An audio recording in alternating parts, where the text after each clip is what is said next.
साथियों नमस्कार, स्वागत है आप सभी का एक बार फिर से हमारे YouTube चैनल पर। उत्तर प्रदेश की शिक्षक भर्ती से संबंधित बड़ी अपडेट आ चुकी है, इस वीडियो के माध्यम से चर्चा करेंगे। पहली अपडेट पर बात करें तो आपको बता दें टीजीटी पीजीटी 2022 के एग्जाम को लेकर एक बड़ी खबर निकल के आ रही है। परीक्षा तिथि को लेकर कुछ शिक्षकों का, कुछ प्रतियोगी छात्रों का विरोध शुरू हो चुका है। आप सभी को बता दें 2 दिन पहले टीजीटी पीजीटी की परीक्षा को लेकर समाचार पत्रों में ये सूचना निकल के आई थी कि परीक्षा दिसंबर के अंतिम सप्ताह से लेकर जनवरी के द्वितीय सप्ताह के मध्य होने जा रही है और परीक्षा केंद्रों को लेकर सभी जिलाधिकारियों से निर्देश मांगे गए हैं। इधर प्रतियोगी छात्रों का परीक्षा को लेकर विरोध शुरू हो चुका है, क्योंकि प्रतियोगी छात्रों का कहना है कि परीक्षा तिथि घोषित करने से पहले कम से कम 60 दिन पहले प्रतियोगी छात्रों को सूचना देना जरूरी था। फिलहाल समाचार पत्रों के माध्यम से पूरी खबर पर चर्चा करेंगे। वहीं दूसरी बड़ी अपडेट की बात करें तो आपको बता दें सहकारिता विभाग में नई वैकेंसी आने की सूचना मिल रही है। 3000 पदों पर अधियाचन मिलने जा रहा है और बम्पर भर्ती बहुत जल्दी आप सभी को देखने को मिलेगी। इसके अलावा अगर बात करें तो डीएलएड प्रथम सेमेस्टर और डीएलएड तृतीय सेमेस्टर के परिणाम घोषित होने के बाद ऐसे अभ्यर्थी जो डीएलएड की परीक्षा में फेल हो चुके हैं, स्क्रूटनिंग की प्रक्रिया शुरू हो चुकी है। 15 नवंबर से लेकर 29 नवंबर तक आखिरी मौका अभ्यर्थियों को मिलने जा रहा है। इसके अलावा अगर बात करें तो ग्रुप ए के 97 इंजीनियर की भर्ती को लेकर मंजूरी मिल चुकी है। इसके अलावा अगर बात करें तो बिना पद के जीआईसी प्रवक्ता की नियुक्ति को लेकर एक मामला देखने को मिल रहा है। साथ ही साथ जीएनएम में अब प्रवेश की प्रक्रिया अब परीक्षा से माध्यम से होने जा रही है। इसको लेकर दाखिला की शुरुआत होगी।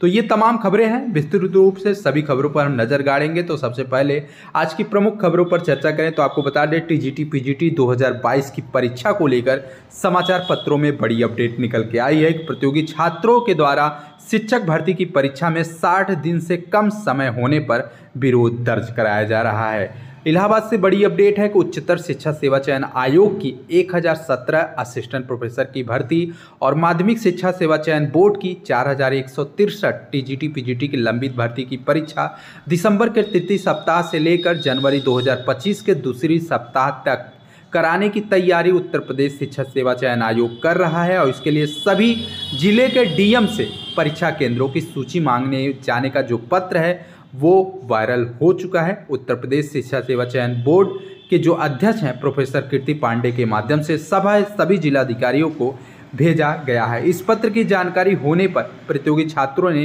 परीक्षा तैयारी में कम समय मिलने कर आपत्ति भी जताई है और उन्होंने कहा है कि परीक्षा की सूचना 60 दिन पहले न देना कहीं न कहीं प्रतियोगी छात्रों के साथ अन्याय है।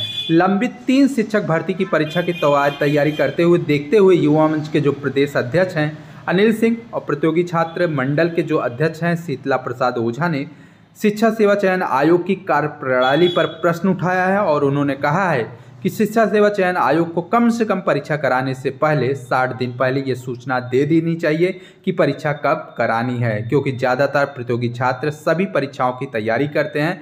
उत्तर प्रदेश लोक सेवा आयोग ने प्रतियोगी के आंदोलन की वजह से पीसीएस की नई परीक्षा तिथि भी 22 दिसंबर को घोषित कर दी है। इसके अलावा समीक्षा अधिकारी और सहायक समीक्षा अधिकारी की परीक्षा की तो तिथि भी घोषित की गई थी, जो कि अब कोई नई घोषित करने की तैयारी चल रही है। ऐसे में शिक्षा सेवा चयन आयोग के अध्यक्ष की तरफ से असिस्टेंट प्रोफेसर और टीजीटी पीजीटी की भर्ती की परीक्षा तैयारी के लिए कम से कम प्रतियोगी छात्रों को 2 महीने समय देने की मांग की जा रही है। तो देखना यह है कि प्रतियोगी छात्रों के द्वारा जो मांग की जा रही है इस पर नया शिक्षा सेवा चयन आयोग के माध्यम से क्या कुछ निर्णय लिया जा सकता है। लेकिन फिलहाल जनवरी महीने में जो टीजीटी पीजीटी की परीक्षा होने जा रही है इसको लेकर प्रतियोगी छात्रों में कहीं न कहीं आक्रोश है और वो परीक्षा तिथि को बढ़ाने की मांग आने वाले दिनों में करेंगे। तो देखना यह है कि टीजीटी पीजीटी की परीक्षा दिसंबर से जनवरी महीने में हो पाती है या कुंभ के मेले के बाद मार्च से अप्रैल महीने में होगी, ये आने वाले वक्त में पता चल जाएगा। इसके अलावा दूसरी बड़ी खबर पर चर्चा करें तो आपको बता दें एक महत्वपूर्ण सूचना निकल के आ रही है कि बिना पद के ही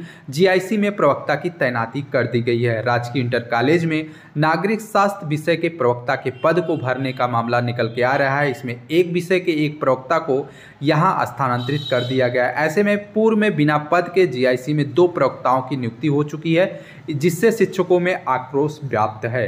जीआईसी में नागरिक शास्त्र विषय के एक पद पर मनोज कुमार चौधरी कार्यरत हैं। दूसरा पद स्वीकृत नहीं है, फिर भी अपर निदेशक राजकीय अजय कुमार द्विवेदी ने पूर्णतः प्रकाश त्रिवेदी का यहां स्थानांतरण कर दिया है। पुणेत की तैनाती राजकीय इंटर कॉलेज बेरी बांडा में थी, वहां पर अब भी नागरिक शास्त्र विषय का पद खाली चल रहा है। पुणेत विद्यालय में जाने के बजाय डीआईएस कार्यालय और निदेशालय में संबंध थे। आरोप है कि अफसरों से मिली भगत करते हुए जीआईसी में तैनाती करवा ली गई है। इससे पहले मनोविज्ञान के लिए सुनील कुमार सिंह के कार्यरत होने के बावजूद भी सुप्रिया द्विवेदी को, भूगोल प्रवक्ता अनिल कुमार यादव के कार्यरत होने पर श्रुति पांडे को वहां तैनात कर दिया गया था। राजकीय शिक्षा संघ के जो अध्यक्ष हैं रामेश्वर पांडे ने इस संबंध में बताया कि ग्रामीण क्षेत्रों में शिक्षकों को नहीं भेजा जा रहा और वहां के बच्चे शिक्षा से वंचित भी हो रहे हैं। शहर के विद्यालय में शिक्षकों को तबादला किया जा रहा है। उन्होंने इसकी शिकायत शासन में भी की है, जहां पर संगठन के संरक्षक छाया शुक्ला, महामंत्री सत्य शंकर मिश्रा और अरुण कुमार जैन और खान ने मनमानी तबादले पर आक्रोश भी व्यक्त किया है। फिलहाल आने वाले दिनों में शासन स्तर पर शिकायत कर दी गई है। बहुत जल्दी इस मामले पर शासन स्तर से कार्रवाई भी की जाएगी। इसके अलावा अगर हम बात करें तो आपको बता दें, डिप्लोमा इन एलिमेंट्री एजुकेशन यानी कि डीएलएड के कई सत्रों के प्रथम और तृतीय सेमेस्टर के परीक्षा का परिणाम 9 नवंबर को पीएनपी के द्वारा जारी कर दिया गया है और शुक्रवार से स्क्रूटनी के लिए आवेदन की प्रक्रिया भी शुरू हो चुकी है। पीएनपी के जो सचिव हैं अनिल भूषण चतुर्वेदी ने इस संबंध में बताया कि 150 रुपये शुल्क जमा करके 29 नवंबर तक आवेदन भी किया जा सकता है और आवेदन केवल और केवल ऑनलाइन लिया जाएगा। आवेदन केवल ऑनलाइन लिया जाएगा। इसमें डीएलएड सत्र 2023 के प्रथम सेमेस्टर में 60.27% अभ्यर्थी सफल हुए हैं। बाकी अभ्यर्थी कहीं न कहीं असफल घोषित हुए हैं और इसी को देखते हुए डीएलएड स्क्रूटनी की परीक्षा के लिए आवेदन की प्रक्रिया 15 से 29 नवंबर तक के लिए शुरू की जाएगी। और इस संबंध में सचिव ने जिला शिक्षा और प्रशिक्षण संस्थान के उप शिक्षा निदेशक, प्रचार और निजी बीटीसी प्रशिक्षण संस्थानों के प्रचार और प्रबंधकों को पत्र भी भेजा है, जहां पर प्रशिक्षणार्थी अधिकतम 2 प्रश्न पत्रों में स्क्रूटनी के लिए आवेदन कर सकते हैं। बीटीसी प्रशिक्षण 2015 और डीएलएड प्रशिक्षण 2018, 2021 और 2023 के अभ्यर्थी स्क्रूटनी के ऑनलाइन माध्यम से वेबसाइट www.btcexam.in पर आवेदन कर सकते हैं। इसके अलावा डीएलएड प्रशिक्षण वर्ष 2017, 2019 और 2022 के जो अभ्यर्थी हैं www.updled.exam.in पर स्क्रूटनी के लिए आवेदन कर सकते हैं। आवेदन शुल्क केवल और केवल 150 रुपये रखी गई है और अभ्यर्थी केवल 2 प्रश्न पत्रों का स्क्रूटनी करा सकते हैं और अंतिम मौका 29 नवंबर तक दिया जा रहा है। इसके अलावा अगर हम बात करें तो आपको बता दें कि बड़ी अपडेट है कि सहकारिता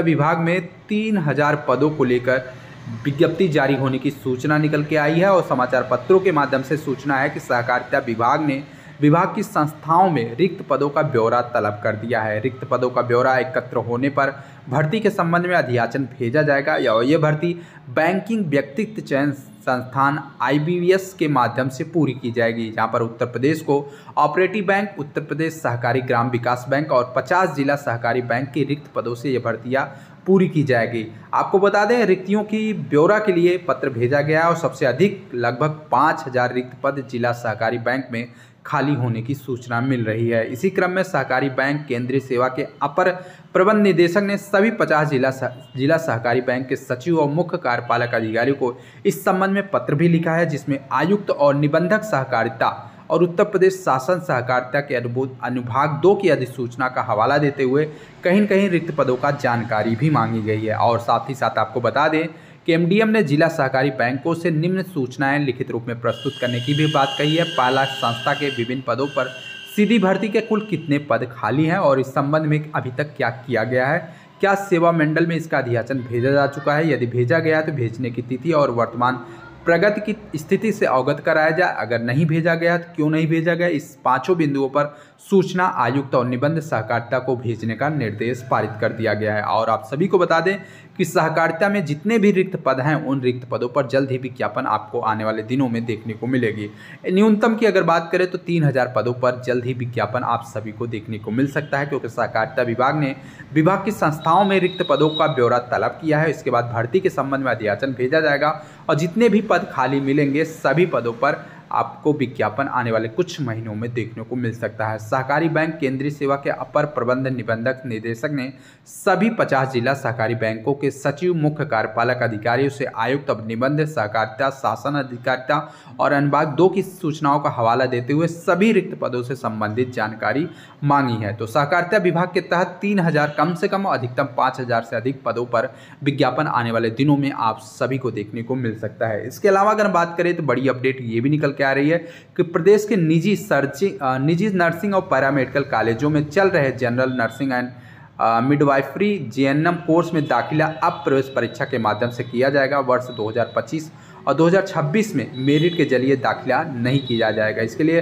चिकित्सा शिक्षा विभाग ने तैयारी भी शुरू कर दी और इस संबंध में आदेश भी जारी हो चुका है। आप सभी को बता दें, चिकित्सा शिक्षा विभाग ने अगले सत्र के लिए आदेश पारित कर दिया है। अब जेएनएम में प्रवेश प्रक्रिया परीक्षा के माध्यम से आयोजित की जाएगी। लगभग 386 कॉलेजों में 17,845 जेएनएम की सीटें खाली हुई हैं और इन सीटों पर प्रवेश की प्रक्रिया परीक्षा के माध्यम से पूरी की जाएगी। आप सभी को बता दें कि चिकित्सा विश्वविद्यालय को ऑनलाइन काउंसलिंग की जिम्मेदारी भी दी गई थी। इसी बीच निजी कॉलेज के संचालकों ने जोर लगाया और 8 जुलाई 2024 को चिकित्सा शिक्षा विभाग के विशेष सचिव ने अपना फैसला बदल दिया है। अब मेरिट के बजाय विशेष सचिव ने यूपी स्टेट मेडिकल फैकल्टी को दिए गए आदेश में एक तर्क दिया है कि स्वास्थ्य विभाग की तरफ से 3 वर्षीय जीएनएम कोर्स के लिए अब 9 राजकीय प्रशिक्षण केंद्रों में मेरिट के बजाय दाखिला होता है। ऐसे में निजी केंद्रों में भी मेरिट से दाखिला हुआ है। इस वर्ष 15 नवंबर को Uttar Pradesh state medical faculty के सचिव डॉक्टर आलोक कुमार श्रीवास्तव ने दाखिले के संबंध में आदेश जारी करते हुए सभी निजी क्षेत्र के नर्सिंग प्रशिक्षण केंद्रों के प्रबंधक और प्रधानाचार्य को निर्देशित किया है कि 8 जुलाई 2024 के आदेश के तहत 2025 और 2026 में जीएनएम डिप्लोमा में दाखिला हाई स्कूल और इंटरमीडिएट की मेरिट के माध्यम से नहीं किया जाएगा। इसके स्थान पर पारदर्शिता प्रतिस्पर्धा परीक्षा यानी कि प्रवेश परीक्षा आयोजित की जाएगी। इस आदेश के बाद कहीं न कहीं निजी कॉलेज संचालकों में एक बार फिर से लामबंदी शुरू हो चुकी है। तो आप सभी को बता दें, जीएनएम में अब एडमिशन प्रवेश परीक्षा के माध्यम से किया जाएगा। 2025 और 2026 सत्र के लिए चिकित्सा शिक्षा विभाग की तरफ से आदेश पारित कर दिया गया है। इसके अलावा अगर हम बात करें तो ग्रुप ए में 97 इंजीनियर की भर्ती को लेकर बड़ी मंजूरी मिल चुकी है। प्रधानमंत्री नरेंद्र मोदी के विकसित भारत के 2047 के मिशन को पूरा करने के लिए केंद्र सरकार ने ग्रुप ए में 97 इंजीनियर सीईएस रोड की भर्ती करने का आदेश पारित कर दिया है। सड़क परिवहन और राजमार्ग मंत्रालय में शीर्ष स्तर पर इंजीनियर की भर्ती की नियुक्ति को लेकर विभाग के विजन 2047 के मास्टर प्लान में 1,25,141 किलोमीटर यानी कि 1.25 लाख किलोमीटर के तहत सुपर एक्सप्रेस वे और एक्सेल कंट्रोल हाईवे निर्माण के लक्ष्य को आसानी से पूरा करने का हासिल किया जाएगा। आपको बता दें, केंद्र सरकार के एक वरिष्ठ अधिकारी के माध्यम से जानकारी निकल के आई है। सड़क परिवहन और राजमार्ग मंत्रालय में सुपरिटेंडेंट इंजीनियर के 4 पद और एग्जीक्यूटिव इंजीनियर के 16 पद और असिस्टेंट एग्जीक्यूटिव इंजीनियर के 18 पद सहित लगभग 33 रिजर्व और 26 स्पेशल रिजर्व इंजीनियर की भर्ती की जाएगी और लगभग 97 इंजीनियर के पदों को लेकर मंजूरी मिल चुकी है। तो ये थी आज की प्रमुख अपडेट। वीडियो को शेयर कर दीजिएगा। चैनल के माध्यम से समय समय पर उत्तर प्रदेश की समस्त शिक्षक भर्ती से संबंधित सूचनाएं आपको इसी चैनल पर मिलती रहेगी। धन्यवाद।